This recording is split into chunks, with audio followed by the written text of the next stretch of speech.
Bom, shalom, bom dia, graça e paz, a paz do Senhor, a paz de Deus, a paz de Cristo. Sejam muito bem-vindos aí, né? Nós éramos para ter entrado alguns minutinhos antes, a falha é minha, a doutora Lana já estava a posto, mas eu que estava terminando um atendimento, estava andando aí pelo planeta, né? A gente está andando pelo planeta, e aí resolvemos entrar aqui juntos para falarmos sobre o ser diferente para poder fazer a diferença, né? Um pouquinho antes, nós estávamos conversando um episódio, né? Que a doutora Lana estava me relatando de como está a alma humana, principalmente o nível de insegurança, né, da alma humana na figura feminina. Né? Nós fizemos uma postagem recentemente sobre a extinção da mulher biológica, analógica, né? E agora nós estamos começando a ver a dificuldade da mulher também psicológica, né? Porque também tem a parte psíquica dessa mulher, né? E nós vamos estar aqui conversando, né, sobre tudo isso a partir de agora. Doutora Lana, seja bem-vinda. Muito obrigada, boa tarde a todos vocês que estão aqui conosco nessa tarde tão especial. E é como o doutor Alex falou, né? A força do pensamento e a força do pensamento feminino, ele realmente precisa estar melhor alicerçado na força do sentimento e da vontade. São duas ferramentas muito importantes que a gente utiliza para que você, mulher, você, jovem, você, garota, que às vezes chega com bastante insegurança, com baixa estima, diante das mudanças que estão acontecendo no mundo, né, doutor Alex? A gente tenta exatamente alicerçar você com a força do teu coração, porque é lá no coração desse feminino, né, dessa mulher, que a gente vai realmente conseguir transformar a existência. Só que aí eu volto a falar, né, doutor Alex, na live passada a gente falou sobre a questão da dissonância cognitiva, onde está sendo apresentado tudo ao inverso. Hoje, esse final de semana, eu vi também um post muito assustador, onde estava sendo apresentado o nascimento de um bebê, como se estivesse sendo gerado pelo pai, e que a mãe estava ali observando aquela cena, né, e comentando sobre essa diferença, né, essa diferença que poderia ser possível. Porém, ali tinha um homem trans e uma mãe trans, ou seja, ele biologicamente era uma mulher e ela biologicamente era um homem. Por isso daquilo ser possível, por isso que aquele bebê pôde ser gerado, mesmo que na estética seja outra coisa que estava ali aparecendo, mas biologicamente era outra coisa. E isso vai fazendo com que as pessoas se desconectem pensamento com o coração, né? Ou seja, cada vez mais as pessoas vão ficando inseguras diante daquilo que elas estão vendo com aquilo que eles estão sentindo. E isso está gerando todo esse processo de que a gente está vendo. A gente pode colocar aí, Lana, o conceito, né, de distorção cognitiva, né, e a dissonância também no campo afetivo, né?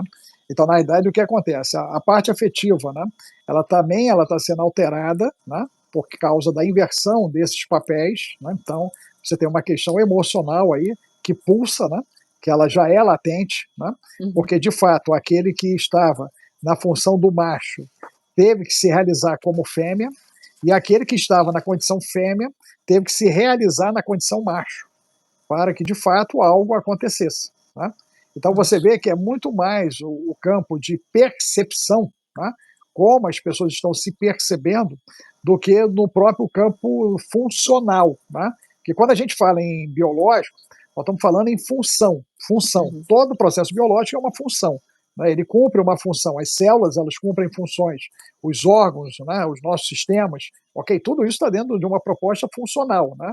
O meu intestino ele não funciona se a minha boca não funcionar, né? A minha boca tem que funcionar, é isso? Então, as coisas estão interligadas, tudo está interligado. Porém, a gente está vivendo um momento, né, onde tudo parece ser possível dentro de uma percepção de distorção e de dissonância.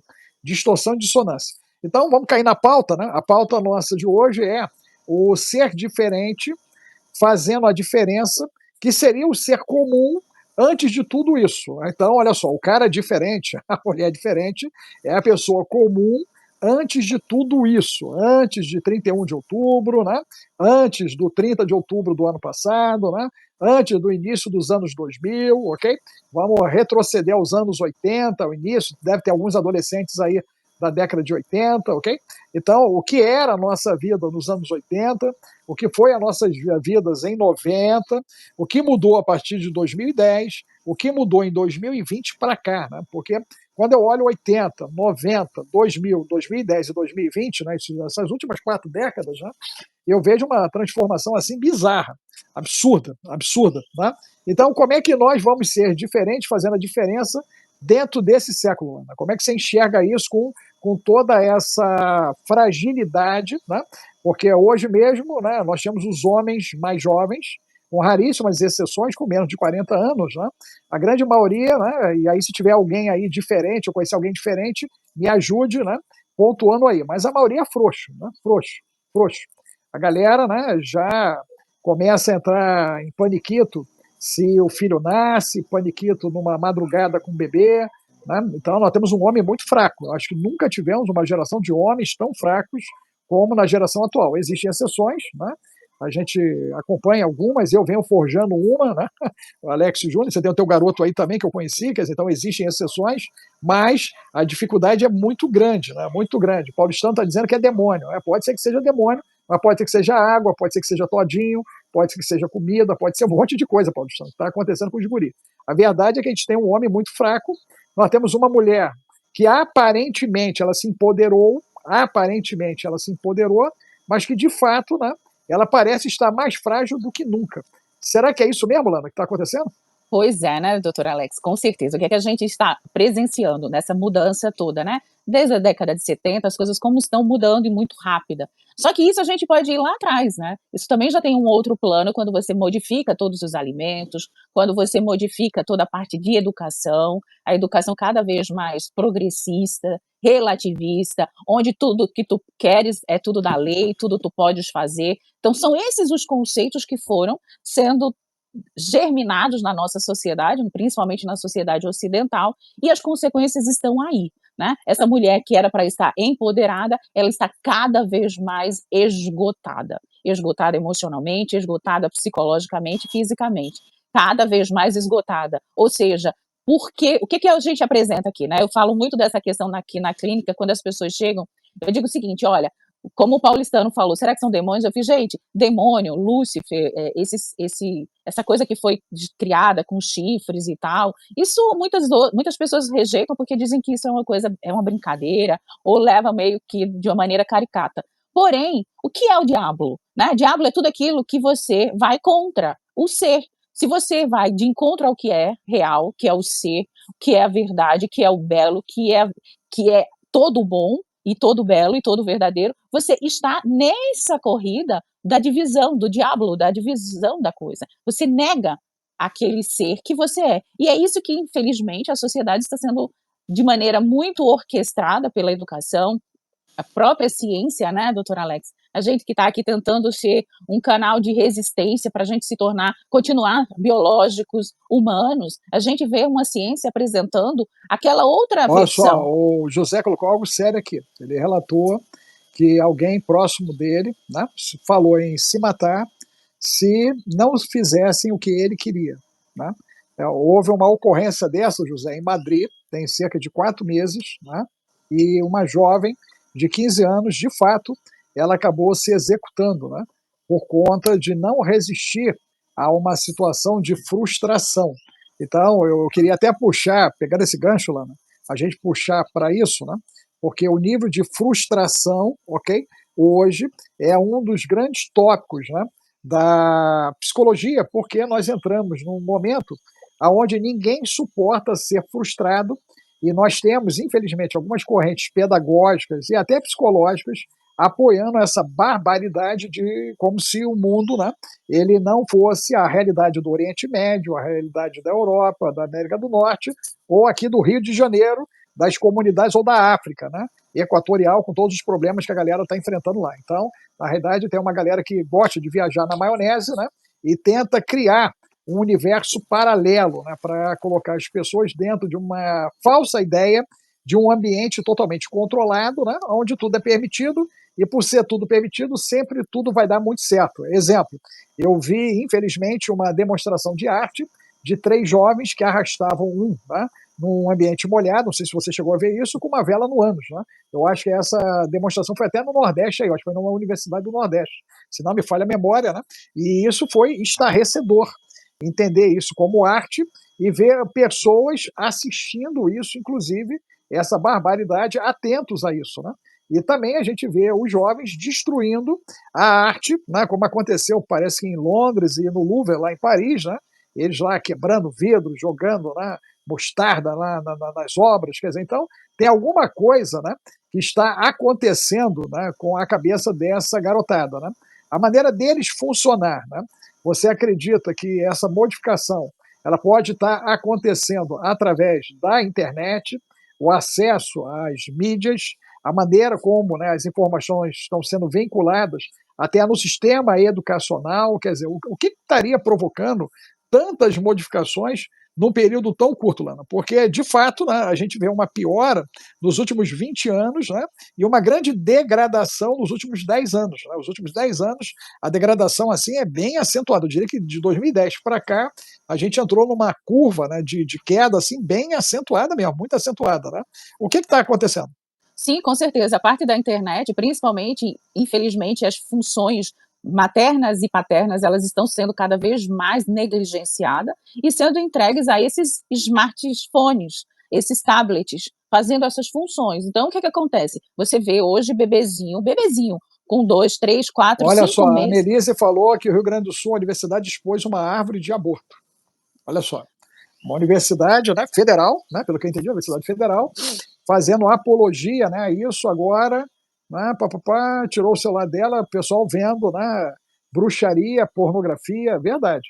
Eu canso de receber pessoas, né, que fizeram rituais Wicca, né, Wicca, junto Sim. à questão da internet. Inclusive, nós vamos ter um encontro no dia 18 de novembro em Londres, né, para treinamento de novos bruxos, bruxas, feiticeiros, feiticeiras, magos, magas, toda essa parte de magia, né? Toda a parte de magia, né? Tanto do conceito branco, né, como eles chamam, do conceito negro, né?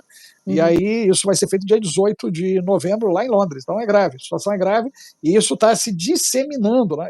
Principalmente. E hoje, Lana, caiu uma matéria também na minha mão de uma mansão de pornografia em São Paulo, que vivem lá 4 mulheres e 3 homens, que ficam fazendo vários filmes, e que eles recebem mais outros 10 para interagirem com eles, e eles fazem vídeos para o TikTok, ok? Isso, Sobre conteúdos pornográficos. Ok? isso. Obrigado aí, Carlos. Deus te Então, abençoe e multiplique aí, querido. Então, o que acontece, né? A internet tomou esse lugar, as crianças, desde a mais novinho possível, já estão sendo educados e formados através desse conteúdo. Os pais, cada vez menos dando atenção a essas crianças na sua formação. E o que a gente está vendo? Eles mandam para a escola. E hoje, infelizmente, a gente tem que reconhecer que o pior lugar para você mandar seus filhos é para a escola. As universidades nem se fala. Eu, por exemplo, eu tenho um relato pessoal. Eu voltei, né, minha formação sempre foi na área de comunicação, passei 20 anos como jornalista, e fui para psicologia tem o quê? 10 anos atrás. E eu fui para ir para a faculdade para esperar minha filha, que estava indo para psicologia. E eu fiquei sempre um semestre e abrindo caminho, porque eu vi coisas absurdas. Eu vi desde a apologia ao crack, desde a apologia a toda essa questão binária, os transgêneros, de maneira assim muito muito forte. É tanto que os jovens entravam lá de 17, 18 anos e ao sair com 20 e poucos anos eram outras criaturas. Ou seja, mães e pais normalmente perdem completamente essas crianças, esses jovens, depois desses ambientes. E isso a gente precisa alertar, porque é real, doutor Alex. Você tem hoje uma quantidade de barbaridade sendo promovida nas universidades, basta você pegar os TCCs, os trabalhos de conclusões de cursos. Gente, é como você faz uma penetração anal, é como você fazer isso, é esse tipo de conteúdo que está sendo promovido na sociedade atual brasileira. E com isso a gente está vendo todas essas barbaridades, ou seja, o antissemitismo voltou com tudo, a barbárie voltou com tudo, ninguém aceita o contraditório, você não discute temas e ideias, você discute as pessoas de maneira extremamente agressiva. Então tudo isso vem infelizmente, dessa formação progressista que a gente vem aplaudindo no Brasil. Deixa eu pegar isso um pouco, Lana, para a gente até não polarizar, né? Que a ideia não é polarizar isso, mas expandir, né? A gente precisa Sim. expandir a ação conceitual, né? Quando nós andamos pela pirâmide, né, nós temos a nossa face, a face oculta, a face à direita e a face à esquerda, né? O que eu observo é que dentro de uma tentativa de mantermos a integridade mental e a nossa sanidade mental diante de um momento de grande perturbação mental, não só do indivíduo como da coletividade, a gente precisaria fazer um grande esforço, né, de ir para o topo da pirâmide, né, subir, ir para o topo da pirâmide para, através desse olhar, né, do topo da pirâmide, a gente poder enxergar todas as faces envolvidas aí, né, e nos propomos a uma conversa em cima de pontos de convergência, né, porque a divergência ela já está diante de nós, né, que é a polarização, e eu estou vendo isso como algo que nos distrai. Eu tenho tomado muito cuidado com isso, né, e chamo sempre a atenção do pessoal, né, quando eu tenho oportunidade, que as distrações elas estão diante de nós. Por quê? Né?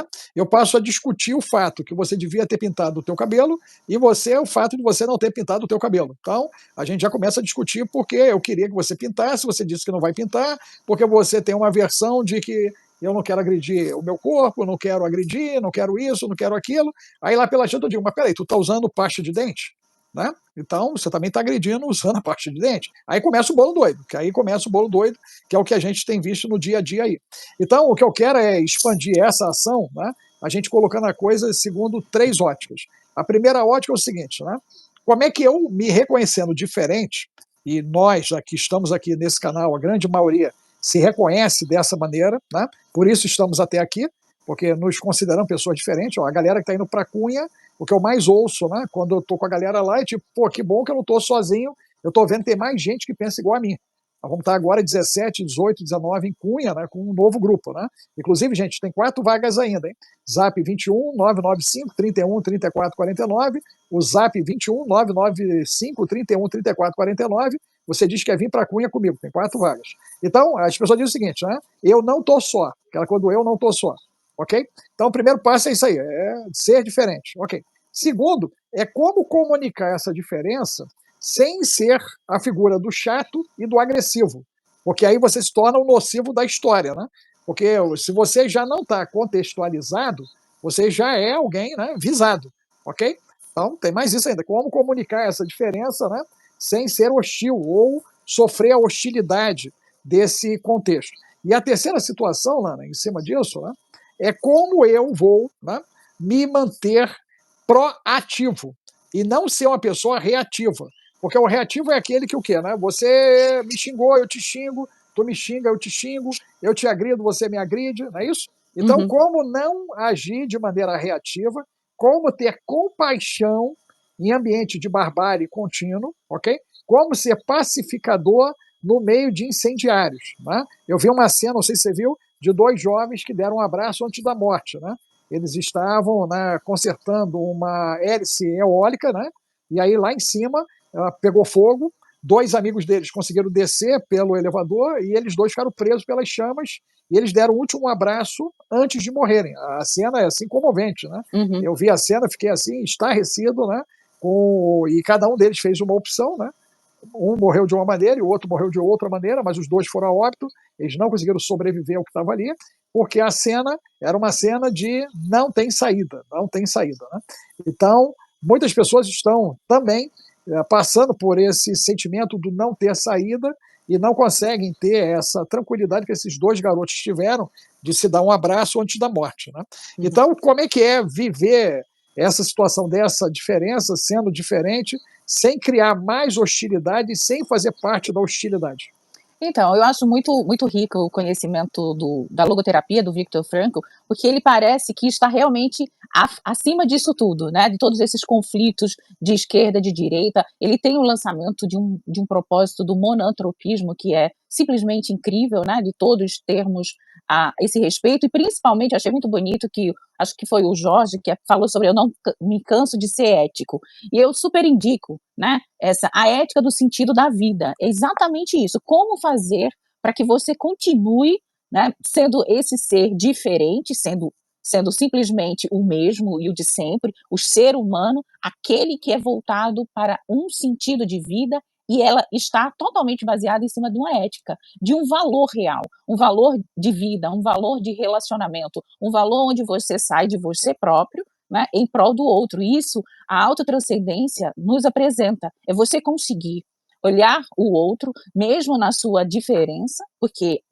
nós acreditamos que todo mundo é único e irrepetível, e nós queremos que cada um seja, nesse seu único e irrepetível, o melhor que ele possa ser, com os valores melhores, e esses valores, doutor Alex, eles são leis naturais e universais, e que estão aí fora, mesmo que esse sistema queira bagunçar, né, celebrando a escuridão, quanto mais está claro, celebrando essas ideias de feminino, masculino e feminino, tentando fazer toda essa miscelânea para confundir. Nós queremos sempre estar aqui falando que você é único e irrepetível, você tem uma ética diante disso, e que para que você cumpra essa ética, o quanto melhor você estiver alicerçada em valores, e valores na logoterapia, ele tem muito do valor para Scheller, que foi um grande filósofo lá de Viena, do Império Austro-Húngaro, onde ele apresenta esses valores atitudinais, esses valores onde você sai de si para o outro, onde você sai em função de algo, de uma missão, de um propósito. Ou seja, quando nós estamos aqui, eu tenho absoluta certeza, quando o Dr. Alex abre uma live, ele está realizando esse valor atitudinal de fazer o quê? Apresentar todos os 40 anos de conhecimento e trazer para você aquilo que é a missão, o sentido da vida dele. Quando a gente consegue estar alinhado nesse nosso posicionamento diante da vida, a gente consegue ser a nossa melhor função e a nossa melhor versão. E é isso que nós queremos apresentar para todos que estão aqui, né? Essas 320 pessoas que possam dar o like, compartilhar e fazer com que o outro também entenda que ele pode, na visão dele, única e irrepetível, funcionar da mesma forma, né? Tendo esses mesmos valores. E com isso a gente pode impactar a nossa sociedade, porque você que vive... Deixa eu pegar aí, Ilana, olha o só. doutor Alex, por exemplo, ele impacta quantas pessoas ao redor dele? Ele diz que foi só o Alex Júnior que ele está formando? Não, ele está formando um batalhão para fazer a diferença na sociedade. E é isso que nós queremos. Eu ia pegar daí para você poder explorar isso um pouco mais. O que que acontece, né? Quando você é diferente, você é esquisito. Né? E por você ser uma pessoa esquisita, né, automaticamente você é percebido. Né? Toda pessoa esquisita ela vai ser percebida. Né? E muitas das vezes o ser esquisito e o ser percebido, né, é o que de fato vai ser a diferença, que vai fazer a diferença numa determinada situação, né, ou num determinado grupo social, inclusive. Né? Muitas pessoas elas tentam viver uma vida de modulação. Né? A gente viu essa onda coaching, infelizmente, né?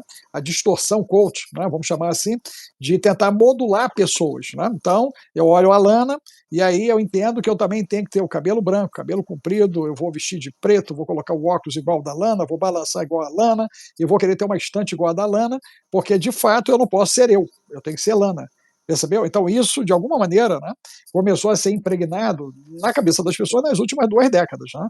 Isso veio muito forte, eu acompanhei isso, e o fato das pessoas agirem, né, dentro desse conceito de modulação acaba tirando o conceito da originalidade e o conceito da espontaneidade. Ok?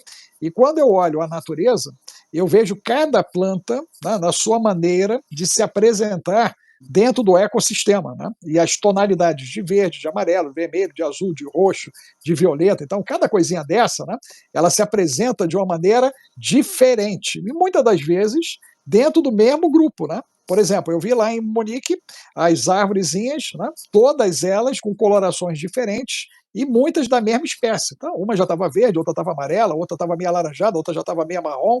Quer dizer, né, cada uma delas reagindo de uma maneira ao ambiente. Né?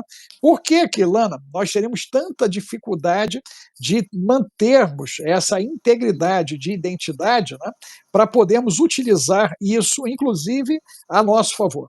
Por que eu tento tanto viver uma vida que não é minha? Pronto, acho que essa é a melhor pergunta. Viver uma vida que não é minha. Pois é, né, doutor Alex? Essa cultura, né, esse consumismo que foi muito bem trabalhado através das campanhas de marketing. Nós sabemos que quem começou tudo isso bebeu do Freud, toda essa compulsão, né, essa pulsão, esses desejos de vida e de morte, e foi trabalhado isso muito ativamente no consumo. O consumismo vem trazer isso, então você tem que consumir mais, você tem que ter o melhor corpo, a melhor presença, você tem que ser... E aí vai pasteurizando a sociedade, aí foi determinando que a mulher tem que ter esse modelo e o homem tem que ter esse. Aí agora, para fugir disso, vai para já as questões mais bizarras, ou seja, eu vi uma propaganda de um desodorante qualquer aí, que eu não uso, não indico usar, mas saudando o sovaco. Isso soa tão agressivo, né? Isso é tão agressivo, você se relacionar dessa forma, você falar desse jeito, e ainda por cima, em rede nacional, nos grandes canais de televisão. Para mim, eu me choquei ao ouvir isso, porém, é o que está acontecendo. Eles estão saudando, né, de maneira esdrúxula, tentando relativizar como se qualquer estética fosse a permitida, ou seja, ferindo uma lei da estética. A lei da estética fala do belo. Então, tudo que vai contra isso, de maneira escatológica, você fere a sua ética. Você está ferindo a sua ética. E isso está acontecendo na sociedade atual, ocidental. As meninas estão sendo o tempo inteiro bombardeadas com a necessidade de se empoderar e de ser diferente através da bizarrice. E isso fere um valor universal da estética e do belo. Isso fere o ser humano na sua essência. Isso vai de encontro a ele. Então a gente está vendo aí mulheres empoderadas, como a gente começou essa nossa live, e cada vez mais frustrada, cada vez menos satisfeita com a sua realidade. E isso, antigamente, era tão claro e tão mais fácil. Por quê? Porque a gente tinha as tradições que nos impulsionava como as mulheres deveriam ser, como os garotos deveriam ser, como as meninas deveriam se comportar. E quando isso foi relativizado, isso gerou muita confusão mental, né? Então essa coisa fluida que é hoje a sociedade, essa sociedade fluida, ela trouxe muito mais danos emocionais, muito mais danos psicológicos do que ganho. E a gente precisa, como alertar as pessoas, nós precisamos, quanto profissionais da área de saúde, da saúde mental principalmente, alertar o quanto esses dois pontos, né, que são as tradições, que foram completamente deixadas de lado, já que as instintuais a gente já deixou de lado há muito mais tempo, desde que o homem... Deixa eu pegar aí, Lana, esse conceito de ética, né, para a gente até explorar um pouquinho mais. Né? A ética é um caminho que é constituído dentro de um contexto sociológico, antropológico, psicológico, num momento histórico. Exemplo, numa situação de guerra, a ética, né, me conduz a determinados comportamentos dentro daquele conflito. Eu estava vendo, inclusive, a normatização de cessar-fogo da ONU, né, e eu quase, né, me perdi em gargalhada para não me perder em choro de tragédia do conceito de cessar-fogo. A coisa parece um jogo de videogame. A maneira como eles estão, né, estabelecendo, né, o processo, né, de cessar-fogo é surreal o que eles estão normatizando, né, em cima disso. Então, a gente percebe que existe, né, uma manipulação, esse é o termo, né, maquiavélica, e que ela, de alguma maneira, né, ela abusa da nossa inteligência, porque, de maneira efetiva, o que eles colocam não é o que se pratica. Né? Não é o que se pratica. Então, fica muito aquela coisa do fake, né? Aquela coisa da maquiagem. Né? Você vê que, inclusive, né, um dos grandes avanços, né, infelizmente, que a gente teve, né, na virada do século é a questão da maquiagem, o investimento no modificar, esconder, né, e alterar, né, uma expressão, né, um fator de expressão. Mas isso não está acontecendo só no que tange ao corpo, né, ou a questão do próprio rosto, mas principalmente no trato da própria informação, para poder aquilo que é relevante sofrer a descaracterização de relevância. Né? Então, o que é relevante já não é mais relevante, né? Então a arte agora é colocar uma vela no ânus, ser arrastado de costas por dois amigos e todo mundo ficar assistindo, né, esse processo esdrúxulo, né, esse absurdo, ok? Como sendo arte. Né? Então, como é que nós vamos definir ética no século XXI? Porque o conceito de moral já não existe mais. né? Nós estamos diante de uma amoralidade sistêmica, né? Mas o que seria ética nesse século XXI? Como é que você definiria o conceito da ética nesse século? Quer dizer, qual é o caminho que nós vamos percorrer? Porque, por exemplo, né, quando você fala em tradição, alguém vai dizer, não, é retrógrado. Quando você fala em conservador, alguém vai dizer que é retrógrado. Quando você fala em progressista, alguém vai dizer que é atual, mas na realidade é bárbaro. E aí é mais antigo do que o conservador. Quer dizer, então, como definir ética nesse tempo? Então, doutor Alex, volto a falar, né? A questão da nossa visão de ética, ela é atemporal. E eu acredito que deve ser assim, porque é uma ética de ser humano. É uma ética que nos direciona a sermos aquilo que somos, né? Ou seja, então vamos definir isso como princípios. Isso. O princípios da vida, princípios da vida humana. Uhum. Seria isso, princípios da vida humana? Isso, esses valores que são inerentes à existência humana. Do mesmo jeito que um bebezinho, né, na fecundação, vai precisar sempre de um espermatozoide e um óvulo, aí o senhor vai falar... Você sabe que isso não é mais verdade, porque agora Israel manipulou o embrião, né, através de célula-tronco, usando a pele, né, humana. Sim, então não podemos mais usar esse exemplo, só já está proibido. Não, vou deixar usar esse exemplo. Esse exemplo não vale mais, porque eles já estão. Não, Lana, isso já mudou, Lana. Mudou, eles mudaram. Ó, isso aí já não é mais assim.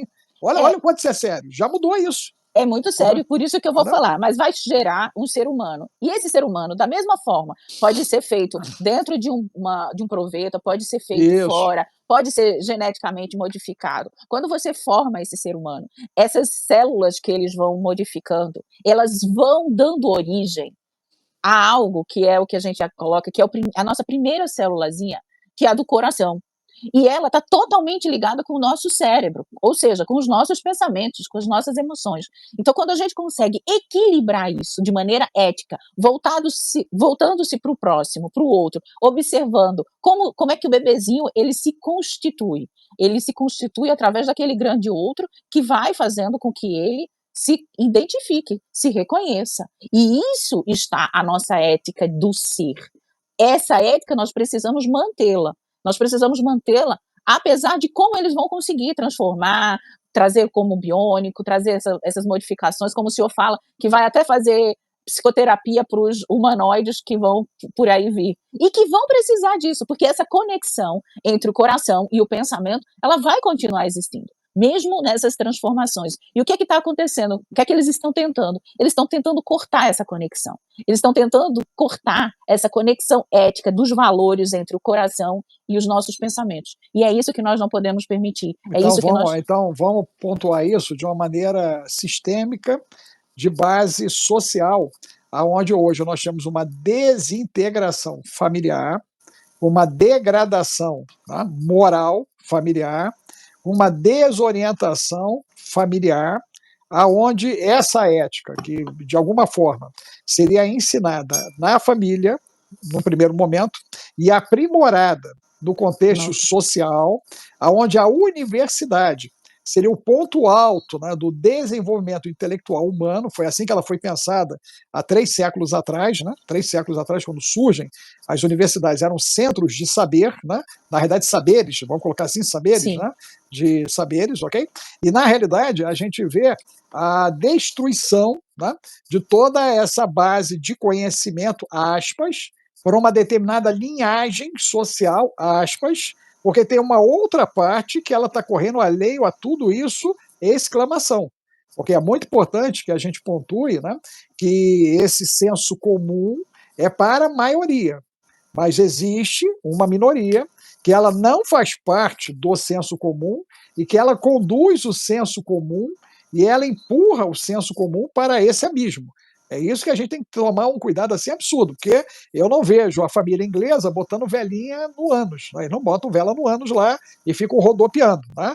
Eu não vejo o comportamento dos filhos da realeza, né, espanhola agindo da mesma maneira, né? Eu não vejo os Rockefeller também agindo dessa maneira, e os Schroeder também não. os filhos do Bill Gates, entendeu? Então essa rapaziada não vai nessa direção. Pois é, né, Porém, doutor Alex? Para eles é a família tradicional, menino com azul, menina com rosa, não, tudo você tem uma bonitinho. ideia, a escola dos garotos do Vale do Silício não tem tecnologia e os quadros são magnéticos para o camarada escrever no quadro. Olha só, ninguém tem nada de tecnologia até os 14 anos. Isso é Vale do Silício, lá. Ok? E Isso. as nossas escolas estão botando na creche. Na creche, os caras já estão enfiando tecnologia na creche. Ou os caras do Silício são muito malucos, né, muito loucos, ou os nossos pedagogos são verdadeiros gênios. Exato. Alguém aí, né, por exemplo, se a indústria, o dono da indústria, ele não coloca o computador na escola dos filhos deles, ok? Como nós estamos aceitando isso nas nossas creches? Essa é uma pergunta. Como é que um pai está botando na mão de um filho menor de 14 anos o acesso ao universo digital? Ok? Quando a própria mídia diz que é conteúdo a partir dos 18 anos. E os Uhum. pais burlam isso e deixam uma criança, né, de 14 anos navegar de maneira indiscriminada, né, indiscriminada. Então, como avaliar esse processo de má conduta nesse momento, né, por parte desse pai, por parte dessa mãe ou desse cuidador, vamos usar um termo, né, mais amigável, esse cuidador e essa cuidadora diante dos desafios desse tempo, né? Como é que a gente lida com isso? Primeiro, fazendo com que as pessoas entendam que é responsabilidade delas, né. Infelizmente essa palavra responsabilidade, ela foi completamente relativizada e hoje o que vale é a liberdade a tudo Ó, e o a todos. Antônio perguntou se o cara da vela, a galera não seria um tipo de sadismo. Eu pensei nisso também no primeiro momento que eu vi, porque alguém tem prazer na possibilidade de alguém se queimar todo, que aquela vela ali, né, tá pingando e tá caindo na pele daquela pessoa que tá ali, né? E quem tá arrastando o outro também, né, tá feliz porque tá arrastando e vendo que o outro ali, de alguma maneira, está sofrendo pequenas queimaduras, né? Então, Lana, como lidar com uma sociedade, né, sádica? Pois é, então eu acabei também de ver a Neise dizendo que era muito triste as crianças já estarem indo para esse processo para desaprender. E a gente precisa exatamente mostrar para os pais que a responsabilidade é deles. Uma sociedade que não quer ter responsabilidade, consequentemente, se libertam para essas fantasias sádicas, masoquistas, ou seja, para todos esses traços de transtornos de personalidade. Ou seja, a gente está caminhando para uma sociedade extremamente adoecedora psiquicamente e extremamente potencializado até por um campo que antigamente era motivo de se trabalhar a arte para o tratamento desses pacientes. Eu utilizo a logoarte com pacientes esquizofrênicos e tenho resultados incríveis. E por que isso hoje sendo apresentado como essa vela, por exemplo, no ânus, como uma arte? Que tipo de bizarrice, que tipo de masoquismo, de sadismo que você está implementando na sociedade através daquilo que normalmente nos salva, porque a arte salva vidas, vidas emocionalmente abaladas, a arte tem esse poder. Então, hoje, nós precisamos estar aqui alertando que existe uma arte que salva. Existe, por exemplo, hoje pessoas desse movimento orquestrado por essas pessoas e essas personalidades que nós não devemos nem mesmo estar aqui falando, né, porque eles manipulam tudo, inclusive todas as mídias e todas as redes, mas, por exemplo, são ONGs que potencializam pessoas a destruírem as verdadeiras obras de arte. Mais um casal Sim. destruindo a arte real e verdadeira. E isso apresentando como se eles estivessem protestando pelo meio ambiente. Quando uma arte verdadeira pode fazer mal? Só a uma sociedade muito doente, doutor Alex. Não, ou ao contrário, né? Como é que um desserviço se torna um serviço, né? E como é que o prazer ele vem a partir do sofrimento e da dor, né? Porque é o que nós estamos vendo, né? Com todo esse comportamento de degradação, degradação. Uhum. Lana, quero agradecer aí o teu tempo, que o meu aqui já estourou, o pessoal já está me chamando aqui para a clínica aqui, né? Agradecer você ter aberto um tempo aí também para a gente poder estar junto aqui. E eu quero que você deixe aqui a mensagem da lente interior, né? Para o pessoal poder te localizar, né? Você está com o Telegram também, não é isso? Você está com o Telegram Isso. também? O Então você Telegram deixa aí para eles, por favor. O Telegram é o Pescadores da Liberdade, que lá a gente apresenta todas essas informações mais teóricas, conspiratórias. Esse é o Pescadores da Liberdade. Mas o nosso trabalho maior na área de saúde mental está no Instagram, que é o Lente Interior, e aqui no nosso YouTube também, o canal Lente Interior.